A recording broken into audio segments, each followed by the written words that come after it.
Let's bring you more now on that push to cut saturated fats from our diets. Major food manufacturers pledging to remove it from more foods. Obesity campaigners say it doesn't go far enough. It is a sort of voluntary scheme, if you like. Comes as a poll suggests that most of us have no idea how much saturated fat we are eating or should be eating each and every day. Let's get more from nutritionist Nicole Berberian. Good to see you.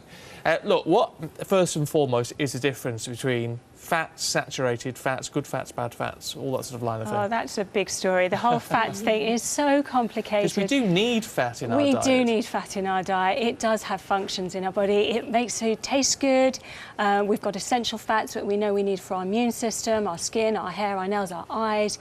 There are many, many factors to this. However, saturated fat has traditionally been seen as the bad fat, the one that's linked to raising cholesterol. But even here, I want us to step back and we need to take a look at the bigger picture, because taking any one factor in isolation is always going to fall flat somewhere. So typically, we've been looking at the risk factors for cardiovascular disease. Cholesterol's been one of those, and hence saturated fat. But again, step back, look at the bigger picture of the diet, because there's other risk factors. You've got diabetes, you've got obesity levels, hypertension. If we change the diet and bring the saturated fat down, we need to think, what are we replacing it with? Are we replacing it with something good, or are we replacing it with something bad? Or are we replacing it with something just less bad? Well, we want to replace it with something good, but to do that, we're going to need to look again at the bigger picture, look at the rest of the diet.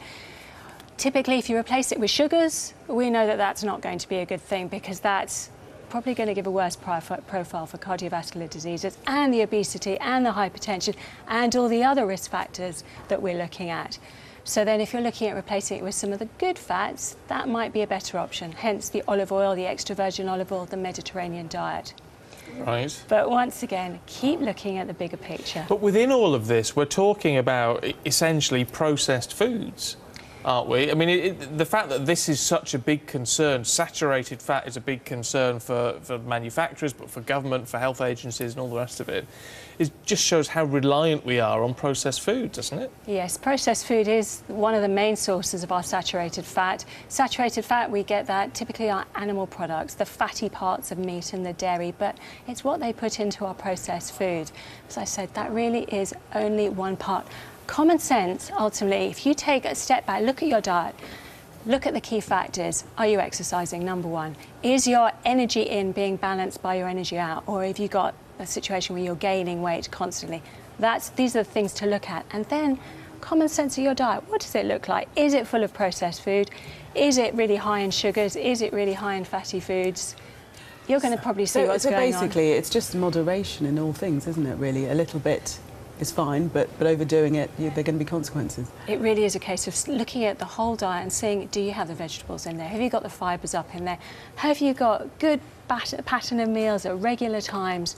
Really, honestly, look at it and you'll probably see where am I going wrong in my diet will be obvious. So with all of this then, the idea of cutting back on saturated fat is not necessarily the sort of the great cure-all that it's being pushed at. I heard one expert this morning on the radio saying, look, this is no good because we need to legislate for this. No good on having a voluntary scheme. It needs to be legislated for.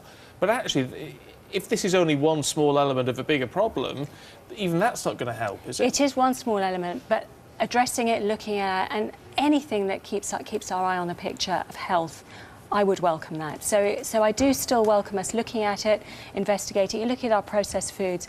But as I said, for the public to know that there is a bigger picture and looking at just one element, they're going to need to look at all of it. But within all of this, that there's a key point, isn't there, that we are pretty badly educated when it comes to this. Most of us don't know how much saturated fat we're eating, or if something that we're eating has got even saturated fat in it. There's all talk about Kit Kats today, taking it out the wafers. Yes. I wouldn't have known a Kit Kat contained saturated fat.